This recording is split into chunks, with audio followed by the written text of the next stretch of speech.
Hi namaste, welcome back to my YouTube channel ಅಲೆದಾಡುವ ಪುಟಗಳು.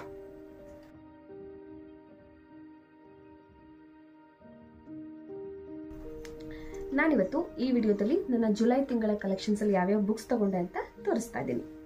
ನೋಡೋಣ. ಇದಿಷ್ಟು ನನ್ನ ಜುಲೈ ತಿಂಗಳ ಬುಕ್ಸ್ ಕಲೆಕ್ಷನ್. ಅನಂತ್ ಕುಣಿಗಲ್ ಅವರ ಆಕ್ರಮಣ ಇದೊಂದು ರೋಚಕ ಕಾದಂಬರಿ. ಆಕ್ಚುಲಿ ಇದು 3ನೇ ಪಾರ್ಟ್. ಅವ್ರದ್ದು ಮೊದಲು ಬಂದು ರೌದ್ರಾವರಣಂ ಅಂತ, ಅದು ಫಸ್ಟ್ ಪುಸ್ತಕ. 2ನೇ ಪುಸ್ತಕ ಬಂದು ಕಾಡ್ಗಿಚ್ಚು, ಇದು ಆಕ್ರಮಣ. ಇದು 3 ಕಾದಂಬರಿಗಳು. ಇದನ್ನ ನಾನು ವೀರಲೋಕ ಪುಸ್ತಕ ಅವರಿಂದ ತಗೊಂಡಿದ್ದು. ಆ ಪೇಜ್ನ ನಾನು ನಿಮಗೆ ಡಿಸ್ಕ್ರಿಪ್ಷನ್ ಬಾಕ್ಸಲ್ಲಿ ಆ್ಯಡ್ ಮಾಡಿರ್ತೀನಿ. ಈ ಕಾದಂಬರಿಯ ಬೆಲೆ ಬಂದು 150 ರೂಪಾಯಿ. ಅನಂತ್ ಕುಣಿಗಲ್ ಅವರ ಪುಸ್ತಕ ಇದು. ನೀವು ಅವರ ಇನ್ಸ್ಟಾಗ್ರಾಮ್ ಪೇಜ್ ಕುರಿತು ಕೂಡ ಅವ್ರ ಹತ್ರ ಕೂಡ ನಾವು ಇದನ್ನ ಪಡ್ಕೊಬಹುದು. ಇದು ಅವ್ವ ಪುಸ್ತಕಾಲಯ ಪ್ರಕಟಣೆ. ಅವ್ವ ಪುಸ್ತಕಾಲಯದಿಂದ ಕೂಡ ನಾವು ಪುಸ್ತಕಗಳನ್ನ ತರಿಸ್ಬೋದು. ಆ ಪೇಜ್ನ ಕೂಡ ನಾನು ಕೆಳಗಡೆ ಟ್ಯಾಗ್ ಮಾಡಿರ್ತೀನಿ. ನೆಕ್ಸ್ಟ್ ಪುಸ್ತಕ ಬಂದು ನಾ ಡಿಸೋಜ ಅವರ ದ್ವೀಪ ಕಾದಂಬರಿ. ಆಕ್ಚುಲಿ ಇದು ಫಿಲ್ಮ್ ಆಗಿದೆ, ನಾನು ಮೂವಿ ನೋಡಿಲ್ಲ, ಹಾಗಾಗಿ ಪುಸ್ತಕ ತರಿಸ್ಕೊಂಡಿದ್ದೀನಿ. ಫಸ್ಟ್ ಪುಸ್ತಕ ಓದ್ಬಿಡ್ತೀನಿ, ಆಮೇಲೆ ಒಂದ್ಸರಿ ಮೂವಿ ನೋಡ್ತೀನಿ. ನಾನು ಹಾಗೆ ಮಾಡೋದು. ಹಲವಾರು ಕಾದಂಬರಿ ಆಧಾರಿತ ಪುಸ್ತಕ ಫಿಲ್ಮ್ ಏನೇನಾಗಿದ್ದಾವೆ ಅದೆಲ್ಲ ಫಸ್ಟ್ ಪುಸ್ತಕ ಓದಿದ್ಮೇಲೆ ನಾನು ಮೂವಿ ನೋಡ್ತೀನಿ. ಬಿಕಾಸ್ ಮೊದಲೇ ಮೂವಿ ನೋಡ್ಬಿಟ್ರೆ ಆಮೇಲೆ ನಿಜವಾಗ್ಲೂ ಬುಕ್ ಓದಕ್ಕೆ ಬರಲ್ಲ, ಡಿಸಪಾಯಿಂಟ್ ಆಗಿರುತ್ತೆ. ಚಂದನದ ಗೊಂಬೆ, ಆಮೇಲೆ ಇನ್ನು ಸಾಯಿಸುತ್ತಿರುವ ಸುಮಾರು ಕಾದಂಬರಿಗಳು ನನಗೆ ಫೀಲ್ ಆಗಿತ್ತು. ಈ ಪುಸ್ತಕದ ಬೆಲೆ ಬಂದು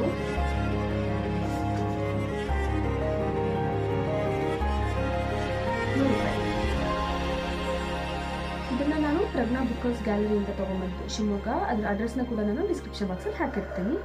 ನೆಕ್ಸ್ಟು ಬ್ಲ್ಯಾಕ್ ಕಾಫಿ, ಅನು ಬೆಳ್ಳೆ ಅವರ ಬ್ಲ್ಯಾಕ್ ಕಾಫಿ. ಇದ್ರ ಪುಸ್ತಕ ಬಂದು 160 ರೂಪಾಯಿ. ಇದು ಕಾದಂಬರಿನ, ಹೌದು, ಇದು ಒಂದು ಪತ್ತೇದಾರಿ ಕಾದಂಬರಿ.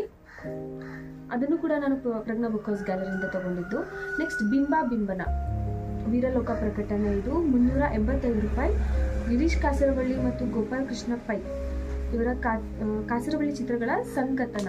ಕೆಲವೊಂದು ಮೂವೀಸ್ ಹೇಗಾಗತ್ತೆ ಅಥವಾ ಅದ್ರ ಬಗ್ಗೆನ ಕೆಲವೊಂದು ಡೀಟೇಲ್ಸ್ಗಳಿದೆ. ನಾನು ಈ ಥರ ಪುಸ್ತಕ ಓದಿಲ್ಲ, ಇದೇ ಫಸ್ಟ್ ಓದ್ತಾ ಇರೋದು. ಇದು ಕೂಡ ಪ್ರಜ್ಞಾ ಬುಕ್ ಹೌಸ್ ಗ್ಯಾಲರಿಯಿಂದಲೇ ತಗೊಬಂದಿದ್ದು ನಾನು. ನೆಕ್ಸ್ಟ್ ಬಂದು 2 ಮಕ್ಕಳ ಪುಸ್ತಕ ತರಿಸಿದ್ದೀನಿ ಸರಿ. ಅದು ಕೂಡ ಅಮರ ಚಿತ್ರಕಥಾ ಅವ್ರದ್ದು. ಒಂದು ಕಾಳಿದಾಸ, ಬೆಲೆ ಬಂದು 70 ರೂಪಾಯಿ. ಇದು ಆಲ್ರೆಡಿ ಓದಾಗಿದೆ, ಸದ್ಯದಲ್ಲೇ ರಿವ್ಯೂ ಹಾಕ್ತೀನಿ ಇದ್ರದ್ದು. ಇನ್ನೊಂದು ತೆನಾಲಿ ರಾಮ, ಇದು ಕೂಡ ದಕ್ಷಿಣ ಭಾರತದ ಬೀರ್ಬಲ್. ಇದು ಕೂಡ ಅಮರ ಚಿತ್ರಕಥಾ ಅವ್ರದ್ದು, 80 ರೂಪಾಯಿ ಇದ್ರ ಪ್ರೈಸ್. ಇದು ಕೂಡ ಓದಿ ಮುಗಿಸಿದ್ದೀನಿ. ಮಕ್ಕಳ ಚಿತ್ರ ಅಮರ ಕಥಾ ಪಾರ್ಟ್ ಏನಿದೆ ಅದು ಕಂಟಿನ್ಯೂ ಪಾರ್ಟ್ನ ನಾನು ಆದಷ್ಟು ಬೇಗ ಹಾಕ್ಕೊಡ್ತೀನಿ. ಓಕೆ, ಇದಿಷ್ಟು ನಾನು ಪ್ರಜ್ಞಾ ಬುಕ್ ಹೌಸ್ ಗ್ಯಾಲರಿಯಿಂದ ತರಿಸಿದ್ದು. ಒಂದು ಪುಸ್ತಕ ಮಾತ್ರ ವೀರಲೋಕದಿಂದ ತರಿಸಿದ್ದು. ಅದೆಲ್ಲ ಡಿಸ್ಕ್ರಿಪ್ಷನ್ ಬಾಕ್ಸ್ನ ನಾನು ಕೆಳಗಡೆ ಮೆನ್ಷನ್ ಮಾಡಿರ್ತೀನಿ. ನೆಕ್ಸ್ಟ್ ನನ್ನ ಮುಂದಿನ ಬುಕ್ ವಿಡಿಯೋ ಜೊತೆ ಮತ್ತೆ ಬರ್ತೀನಿ. ಈ ವಿಡಿಯೋ ಇಷ್ಟ ಆದರೆ ಲೈಕ್ ಮಾಡಿ, ಶೇರ್ ಮಾಡಿ, ಕಮೆಂಟ್ ಮಾಡಿ. Thank you.